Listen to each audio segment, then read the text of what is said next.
The technical title would have been a Faraday cage that utilizes various sensors to detect anomalies in the environment. So in layman's terms, I mean, the title itself isn't fully indicative of what the project is. I mean, it's a little vague in the sense that it does leave out the fact that paranormal activity is actually the forefront of the purpose behind our device. So the main premise is basically using a variety of different sensors, including a temperature sensor, pressure sensor, a LiDAR scanner, an infrared grid of just various LEDs designed to capture if some kind of motion happens inside the device, as well as EMF sensors as well to detect electromagnetic field. All these different sensors come together into one singular device that's designed to output to the user just through a display if some kind of anomaly or technically paranormal activity is present in the environment is what we're looking for. So technically, if the temperature drops dramatically or if EMF readings spike, those are usually good indicators just in the paranormal community that something's going on. Of course, if any kind of motion's captured inside our device, that's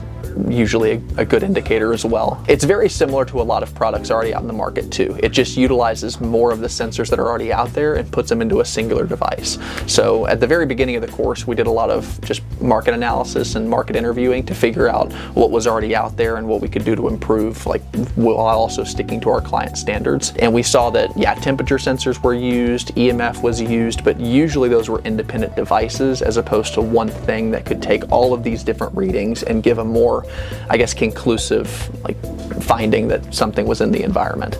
My name is Cristian Rodriguez Troncoso. So I was assigned to do the temperature and the pressure sensor. I wanted to do the temperature sensor as accurate as possible because I think it's one of the biggest indication of something changing, because you can feel it. You can feel when something is getting cold or hotter. And let's face in a situation that you believe you have an abnormal activity going on. You probably, the first thing you will notice, you're getting chills and you want to know if the temperature is going up or down. So I want to make sure that I was providing to the user or whoever is going to use it correct way to measure that. And in simplicity, the main concept of the device was to have two different chambers.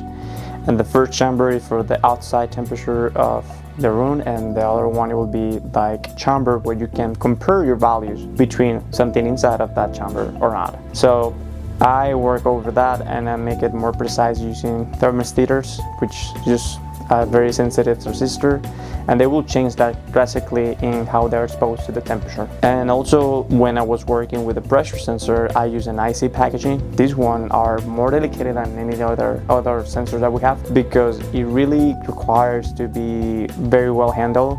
All the parts that are being soldered to that IC packaging have to be coordinated at the same time, so you cannot just put one at a time, you have to put all of them at the same time because it's very sensitive. They have like a piece of glass that is on top of the IC that you have to be very, very careful to make sure that it isn't broke, because once it's broken, it won't measure pressure anymore. Harrison Dempsey. My responsibilities were, I don't want to say the main board, but it's the main structure. It's holding the microcontroller, the power supply.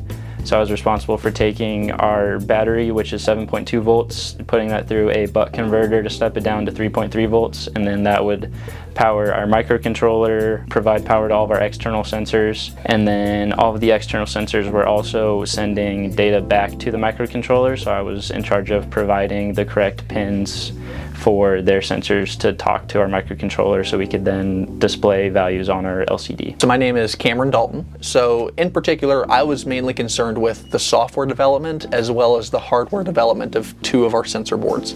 So the EMF detector board was my responsibility, as well as the infrared motion detector grid. So those were my main things to focus on, but then as the remainder of the course went, after that design happened in Senior Design 1, I transitioned to more software development. I've always been interested in electromagnetics and just RF communication in general. And so whenever I saw that Faraday cage was listed in the title, a Faraday cage is just a device that's designed to block external signals from entering and just interfering with whatever device is inside of it. So when I heard that at first, I was very interested because it lines up with research that I'm doing here at the university as well. I didn't exactly know that it was going to involve paranormal activity at first, but that was kind of a cool addition after the fact. It's always great to get new teammates and learn how to work in an environment, because whenever you go to industry, you're gonna have random people that you have to work with every day, and you gotta learn how to balance either pushing someone too far or trying to motivate them to work, and then just knowing when to lay back and let people do their own job. And that was definitely a big takeaway in this. At the start, we were all kind of going at each other, making sure that everyone was doing their own part, making sure everyone was staying on task. And at a certain point, you don't want that much in a group. You want to be able to trust your teammates and just sit back and say, all right, they're doing their thing, I'm doing mine. So that was definitely a big adjustment we had to make, was just sitting back, trusting the rest of your group, just understanding the whole process of trying to develop something, knowing how to plan in the beginning, how to go through the prototyping stages so that you can work out all the smaller bugs initially and we can work around that, as compared to what we had done, which was start doing all of the small detail stuff at the back end whenever we actually run into it. So definitely need to do a better job planning, and now we understand, or I specifically understand, how to do that better. This semester's been a lot more fun. Not that design work isn't fun, I just really enjoy doing hands-on work, and so navigating from the computer to actually being able to solder all of our components and see these boards come together and be wired together and actually produce an output that was similar to what we expected was very awesome.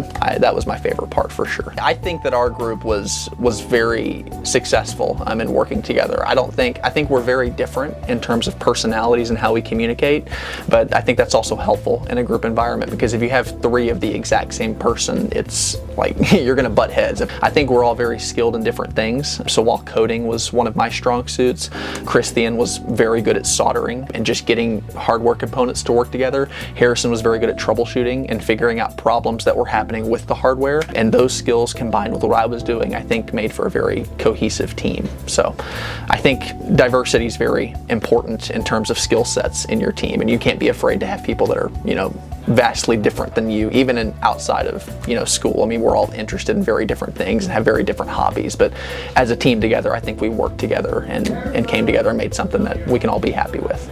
Most of the classes, they teach you a lot of theory. The theory is whatever impulse you with everything what you're doing. You need to know the theory behind, the physics behind, the math behind.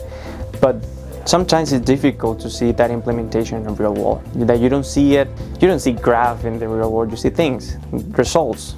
People who are put their brains to use the engineering, which is the theory part, into work. So in my perspective, I had the chance to apply all the knowledge that I gathered for many years of completing this major into one thing that I could see it working. As a professional way, well, this class requires you to do a bunch of things related to budgeting, time management, organization, communication skills, which, like I said, some of the classes they just want you to take the grade, do assignments, and that's it. They don't require you to know how to speak to people. They don't require you to organize yourself in a efficient way that work will require you to do. So I think something that I appreciate about the class specifically, it's that it impulses us to go through and go beyond, not only just for the grade, but because we want to make sure that this thing works. I think definitely I feel more confident with myself now, with knowing that I could do entire process of implementation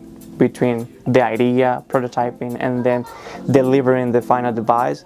I feel confident that I actually learned something from the entire length of the university itself, because I feel that when you go through college, you want to feel like you learn. It's not only like you memorize things like, hey, I know how to say that, I know how to do that, but you really know how to do it. It's that feeling when you are constructing something with your hands, you feel like you can do that. So this class was the only one to allow me to feel that sensation, like I can do this. I have the knowledge, I have the experience now, and I can do it and do it again.